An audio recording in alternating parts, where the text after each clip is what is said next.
मंजिल उन्हीं को मिलती है जिनके सपनों में जान होती है। पंखों से कुछ नहीं होता दोस्तों, हौसलों से उड़ान होती है। Hello guys, welcome on my YouTube channel कॉम्पटेरिया। सभी पढ़ें, सभी बढ़ें। In the previous lecture of PGT and GIC प्रवक्ता sociology we discuss about Rousseau के विचार, प्राकृतिक अवस्था, समझौते का स्वरूप, संप्रभुता, प्रतिसत्तात्मक सिद्धांत, मातृसत्तात्मक सिद्धांत, ऐतिहासिक या विकासवादी सिद्धांत, और इसी प्रकार से हमने एडम स्मिथ के अनुसार द वेल्थ ऑफ नेशन के अनुसार समाज पारस्परिक अर्थ प्रबंध के विकास हेतु निर्मित एक कृत्रिम उपाय है। यहाँ तक हमने चर्चा कर ली।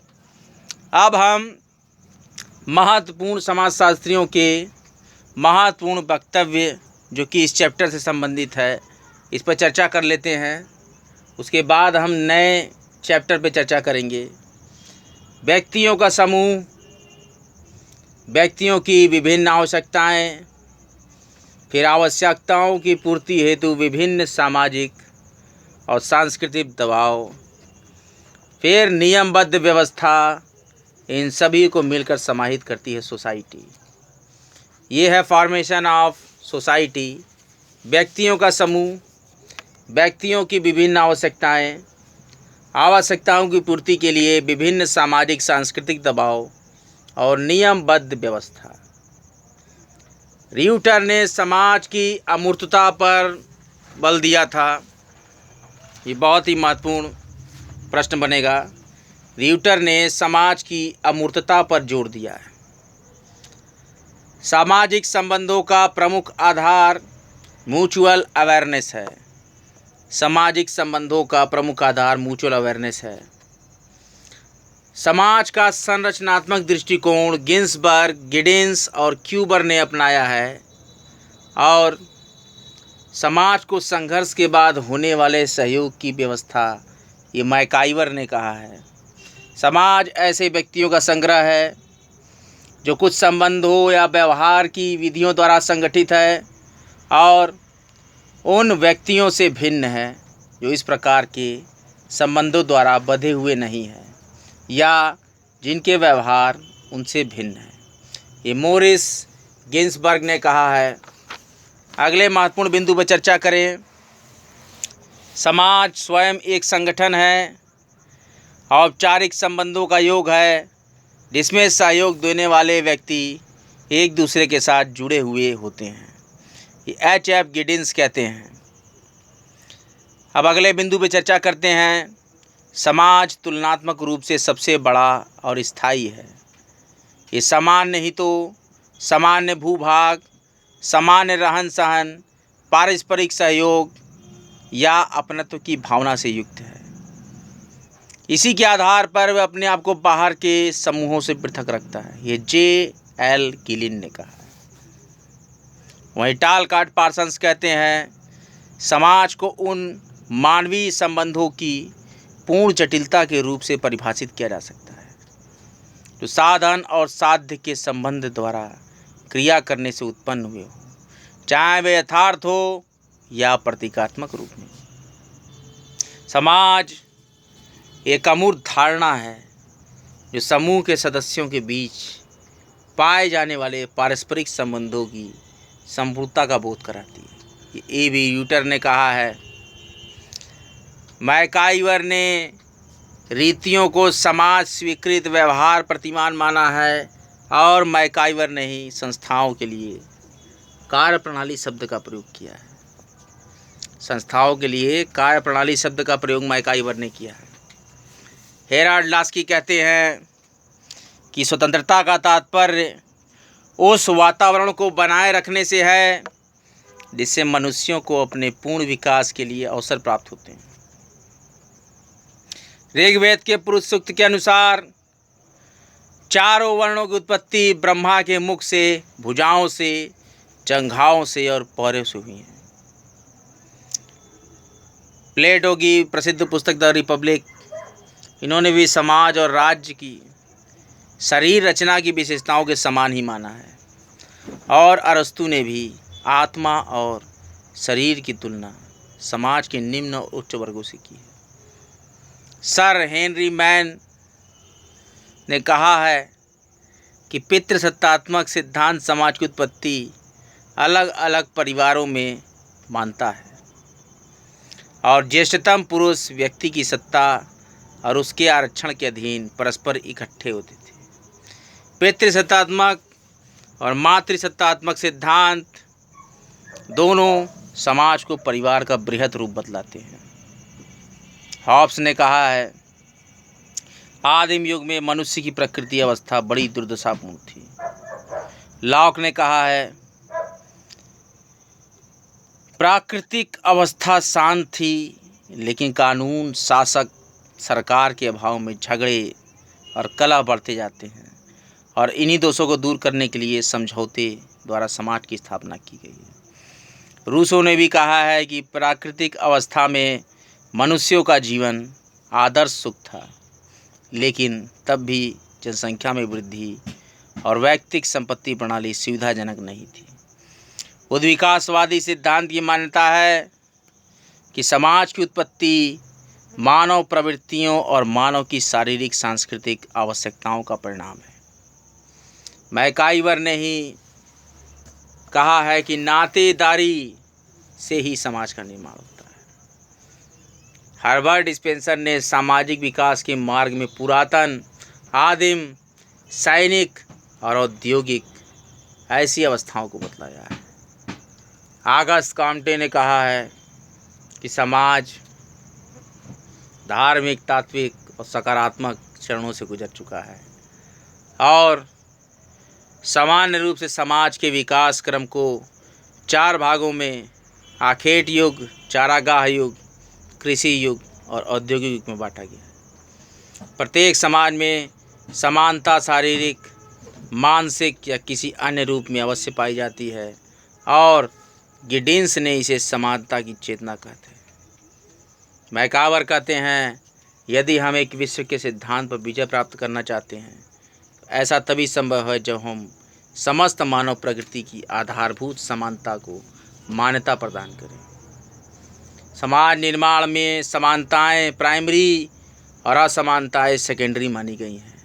यही मैकाइवर लिखते हैं कि यदि किसी समाज के सभी सदस्य सभी क्षेत्रों में एक दूसरे के बिल्कुल समान होते तो उनके संबंध उतने ही सीमित हो जाते जितने कि चींटियों और मधुमक्खियों के। पारिवारिक जीवन में, राजनीतिक क्रियाओं में और व्यक्तिगत आवश्यकताओं की पूर्ति के लिए सहयोग और संघर्ष दोनों चीज़ों की आवश्यकता पड़ती है। चार्ल्स कूले कहते हैं, हम समाज की प्रकृति पर जितना अधिक विचार करते हैं उतना ही अधिक पाते हैं कि सहयोग और संघर्ष को एक दूसरे से पृथक नहीं किया जा सकता। एक छोटे या सरल समाज में अधिकांश कार्य प्रत्यक्ष सहयोग द्वारा किए जाते हैं और जटिल और विस्तृत समाजों में अप्रत्यक्ष सहयोग का महत्व अधिक होता है। कैरेवराज जाति की चींटियों में, दीमक में और मधुमक्खियों में और विकसित पशुओं जैसे हाथी में भी आश्चर्यजनक सामाजिक विशेषताएं पाई जाती हैं। विकसित पशु समूहों में यौन संबंधों के क्षेत्र में एक निश्चित अवस्था होती है। नेता हाथी जिस हथनी से यौन संबंध स्थापित करते हैं वह हमेशा सबसे आगे नेता के साथ चलती है और कोई अन्य हाथी उसके साथ किसी प्रकार का दुस्साहस नहीं कर सकता है। इसी प्रकार से हम देखते हैं कि पशुओं में भी सामाजिक व्यवहार, सामाजिक परिवार की क्षमता, सामाजिक समरसता और सामाजिक संबंध पाए जाते हैं। इसलिए सिर्फ मनुष्य पर समाज का अध्ययन नहीं हो सकता है, कुछ जंतुओं पर भी समाज का अध्ययन किया जा सकता है। बहुत से जंतुओं का भी समाज होता है। चींटियों, मधुमक्खियों का एक सीमित समाज है, लेकिन हाथी का और भी बड़े पशुओं का भी कई तरह का समाज होता है, जिस पर भी चर्चा की जा सकती है। गिब्बन, गोरिल्ला, ओरंगुटान, नर वानरों के भी बच्चे का शिशुकाल अधिक लंबा होने के कारण नर और मादा के बीच लगभग व्यक्तित्व निश्चित होते हैं और जितने कि मानव समाज में होते हैं उसी प्रकार के संबंध होते हैं। और मैकाइवर कहते हैं, जहाँ कहीं भी जीवन होता है वहीं समाज होता है। Where there is life there is society, where there is life there is society, ये मैकाइवर ने कहा है। और सामाजिक प्रक्रियाओं या आकारों की जटिलता है, जिसमें प्रत्येक एक दूसरे के साथ अंतःक्रिया द्वारा जीवित है और विकसित हो रहा है। संपूर्ण अस्तित्व इस प्रकार एकीकृत है कि एक भाग में जो घटता है वह शेष सभी को प्रभावित जरूर करता है, ये चार्ल्स कूले ने कहा है। इसी के साथ साथ समाज मनुष्यों के समूह का नाम नहीं है, बल्कि यह मनुष्यों के अंतर संबंधों की जटिल व्यवस्था होती है, ये लापियर ने कहा है। इसी प्रकार से बहुत ही महत्वपूर्ण प्रश्नों की श्रृंखला के साथ साथ अब मैं आज आपको अगले यूनिट की तरफ ले चलता हूँ और आज मैं आपसे डिस्कस करूँगा कम्युनिटी के बारे में। अभी हमने सोसाइटी के बारे में पढ़ा है, महत्वपूर्ण विचारकों की, और महत्वपूर्ण विचारों की मैंने आपको एक संक्षिप्त टिप्पणी बताई। अब मैं आपको अगले विषय वस्तु जो है सोसाइटी के बाद समुदाय, उसकी चर्चा करता हूँ। समुदाय समाजशास्त्री साहित्य में एक मौलिक अवधारणा है। सामान्य बोलचाल की भाषा में समुदाय शब्द का प्रयोग किसी जाति विशेष, धर्म विशेष, किसी समाज विशेष के लिए किया जाता है, लेकिन समाजशास्त्र में समुदाय शब्द का प्रयोग विशेष संदर्भों में किया जाता है। समाजशास्त्र में किसी गांव, कस्बे, नगर, राज्य और देश के संदर्भ में हम समुदाय शब्द का प्रयोग करते हैं। समुदाय को एक क्षेत्रीय अवधारणा के रूप में स्वीकार किया जाता है और पर्यावरण के अनुरूप अनुकूलन और पर्यावरण का नियंत्रण, ये दो प्रक्रियाएं मनुष्य के साथ हमेशा जुड़ी रही हैं। आदिम सामाजिक व्यवस्था में वह प्रकृति के आदेशों के अनुरूप अपना अनुकूलन स्थापित करता रहता था। प्रकृति को नियंत्रित करने की उसकी क्षमता सीमित थी। शिकार, मछली पकड़ने, पशुचारण के लिए वनों, नदी, समुद्र और घास वाले मैदानों पर निर्भर करता था। धीरे धीरे आदिम उपकरणों का विकास हुआ और मनुष्य की प्रकृति पर पूर्ण निर्भरता थोड़ी कम हुई। उपकरणों के विकास, पशुपालन और भूमि की सफाई के साथ कृषि व्यवस्था आरंभ हो गई। धीरे धीरे स्थायी ग्रामों का विकास हुआ और यातायात की सुविधा, अतिरिक्त उत्पादन के लेन देन के लिए कृषि ग्रामों के हाटों की शुरुआत हुई। अतिरिक्त उत्पादन, हस्तशिल्प, धर्म और प्रशासन के चलते आरंभिक नगर अस्तित्व में आए। और भौगोलिक पर्यावरण की चर्चा करें तो निवास की पद्धति, प्रकृति से सामंजस्य या उसका नियंत्रण उपकरण और आदिम प्रौद्योगिकी के फलस्वरूप आरंभिक ठिकाने विकसित हुए। इनका विभाजन आदिम समुदाय, कृषक, ग्राम और पूर्व औद्योगिक नगरों में किया जाता है। समाजशास्त्र के क्षेत्र में ठिकानों के आधार पर समुदायों को जनजातीय, कृषक, ग्राम और नगर में वर्गीकृत किया जाता है। मानवीय पारिस्थितिकी के 5 पक्ष हैं: पर्यावरण, जनसंख्या, निवास या ठिकाना, प्रौद्योगिकी और सामाजिक संगठन। इन्हीं आधार पर जनजाति, ग्रामीण और नगरीय समुदाय में विभिन्नता पाई जाती है। समुदाय के भौगोलिक, सामाजिक और मनोवैज्ञानिक 3 पक्ष होते हैं। कौन कौन से समुदाय के पक्ष हैं? भौगोलिक, सामाजिक और मनोवैज्ञानिक। भूक्षेत्र, संगठन और संबंधों की चेतना से मिलकर समुदाय बनता है। Meaning and definition of community. शाब्दिक दृष्टि से समुदाय के अर्थ पर विचार करें तो हम पाएंगे कि अंग्रेजी का कम्युनिटी शब्द समुदाय शब्द 2 लैटिन शब्दों जैसे कि कॉम और म्यूनिस से बना है। कॉम का अर्थ है COM, कॉम का अर्थ है टुगेदर, मतलब एक साथ, और म्यूनिस MUNIS, इसका अर्थ है सर्विंग, सेवा करना, एक साथ सेवा करना। इन शब्दों के आधार पर हम निकलते साथ साथ मिलकर सेवा करना ही समुदाय है। समुदाय का अर्थ व्यक्तियों के ऐसे समूह से है जो निश्चित भूभाग पर साथ साथ रहते हैं और किसी एक उद्देश्य के लिए नहीं बल्कि सामान्य उद्देश्यों के लिए इकट्ठे रहते हैं। उनका संपूर्ण जीवन सामान्यतः यही व्यतीत होता है और समुदाय है। प्रोफेसर डेविस लिखते हैं इसके बारे में। समुदाय सबसे छोटा ऐसा क्षेत्रीय समूह है जिसमें सामाजिक जीवन के समस्त पहलू आ जाते हैं। समुदाय के 3 तत्वों का उल्लेख करते हैं: व्यक्तियों का समूह, निश्चित भौगोलिक क्षेत्र और सामाजिक जीवन के सभी पहलुओं का समावेश। लुंडबर्ग और अन्य ने समुदाय को परिभाषित करते हुए लिखा है कि एक मानव जनसंख्या जो एक निश्चित भौगोलिक क्षेत्र में निवास करती है और जो सामान्य और अन्योन्याश्रित जीवन व्यतीत करती है, ये समुदाय। मैकाई वर्पेज ने कहा है, जब किसी छोटे या बड़े समूह के सदस्य साथ साथ इस प्रकार रहते हैं कि वे किसी विशेष हित में ही भागीदार नहीं होते हैं, बल्कि सामान्य जीवन की मूलभूत दशाओं और परिस्थितियों में भाग लेते हैं, तो ऐसे समूह को समुदाय कहते हैं। विद्वानों ने भी लिखा है कि समुदाय सामाजिक जीवन का ऐसा क्षेत्र है जिसमें सामाजिक संबद्धता कुछ मात्रा में पाई जाती है। समुदाय के एक ऐसा क्षेत्रीय समूह माना है जो एक सामान्य जीवन जीता है।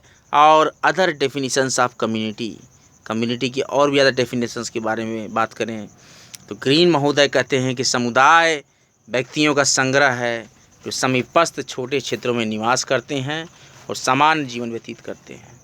डॉसन और गेटिज कहते हैं, समुदाय भूक्षेत्र की एक इकाई है जिसमें कोई जनसंख्या वितरित होती है, जिनकी मूलभूत संस्थाएं समान होती हैं, उनके सामान्य जीवन को संभव बनाती हैं। डेविस कहते हैं कि समुदाय लघुत्तम प्रादेशिक समूह है जो सामाजिक जीवन के सभी पक्षों का आलिंगन करता है। बुगार्डस कहते हैं कि समुदाय एक सामाजिक समूह है जिसमें हम भावना की कुछ मात्रा हो या और जो एक निश्चित क्षेत्र में रहते हों। ये बुगार्डस कहते हैं। हागबर्न और निमकॉफ कहा है, समुदाय किसी सीमित क्षेत्र के भीतर सामाजिक जीवन का संपूर्ण संगठन है।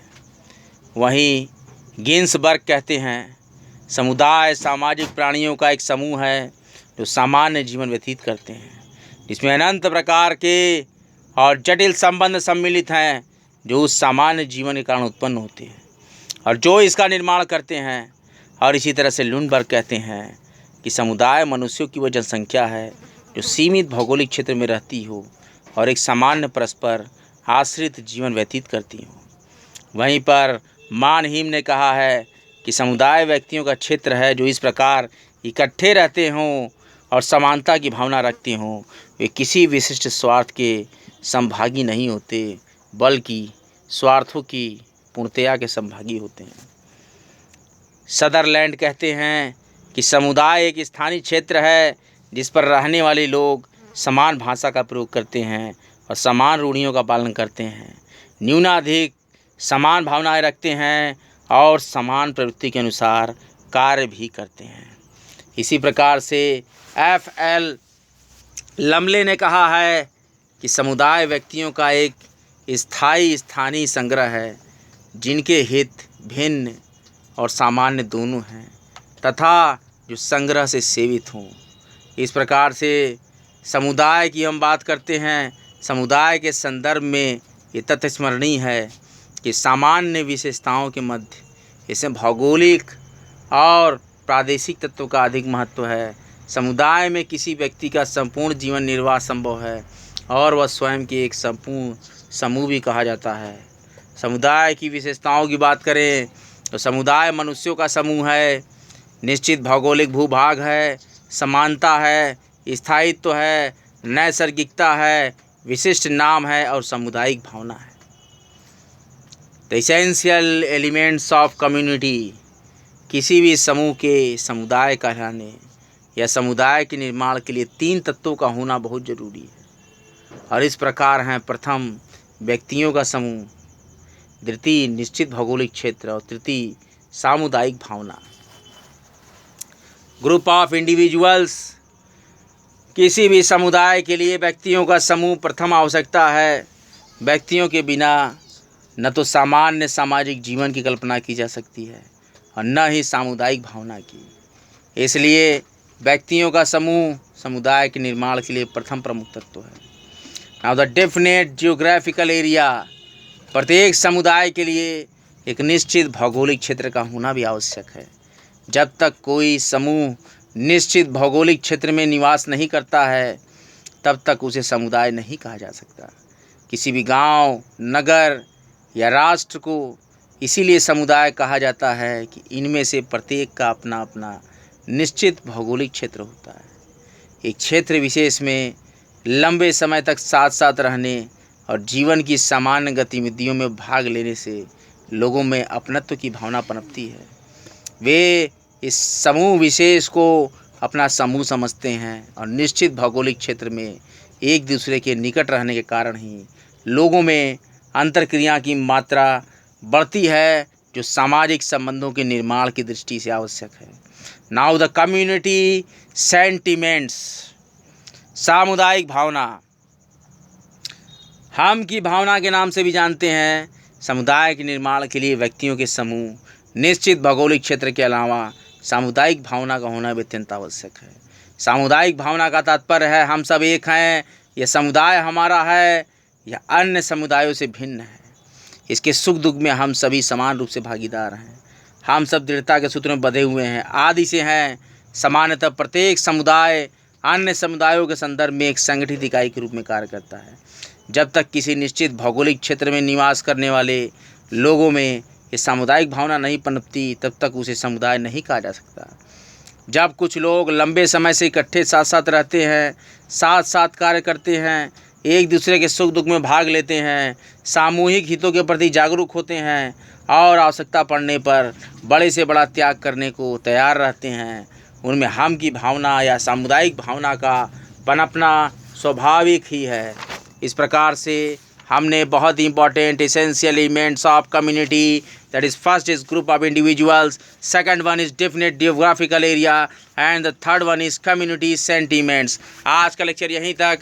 वीडियो के कमेंट बॉक्स में कमेंट जरूर करें आज आपको कम्युनिटी का लेक्चर्स कैसा लगा। कम्युनिटी के लेक्चर्स में कई तरह के समाजशास्त्रियों के मतों को मैंने बताया कि किस तरीके से उन्होंने कम्युनिटी को डिफाइन किया है। Definition of community on the behalf of the main important sociological thinking. Then बहुत ही कुछ सीखने को मिलेगा आपको मेरे लेक्चर्स से। लेक्चर्स को नियमित देखते रहें। कॉमटेरिया का उद्देश्य है पढ़ें और बढ़ें, सभी पढ़ें सभी बढ़ें, पढ़ते रहिए बढ़ते रहिए।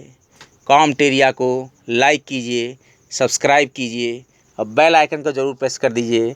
बेल आइकन को प्रेस करने से आपको फ़ायदा होगा, जब भी मैं कोई सोशियोलॉजी के लेक्चर डालूंगा आपके मोबाइल स्क्रीन पे तुरंत एक शॉर्ट नोटिफिकेशन जाएगी, डायरेक्ट वहीं से क्लिक करके आप मेरे लेक्चर्स पे पहुंच सकते हैं।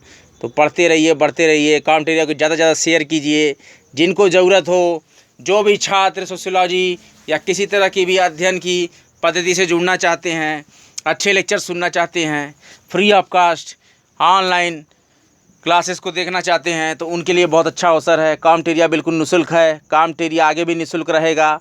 कॉमटेरिया का उद्देश्य है सभी पढ़ें सभी बढ़ें, पढ़ते रहिए बढ़ते रहिए। और एक बात याद रखिए, कोई भी लक्ष्य मनुष्य के साहस से बड़ा नहीं, हारा वही जो जमकर लड़ा नहीं। कॉमटेरिया। धन्यवाद।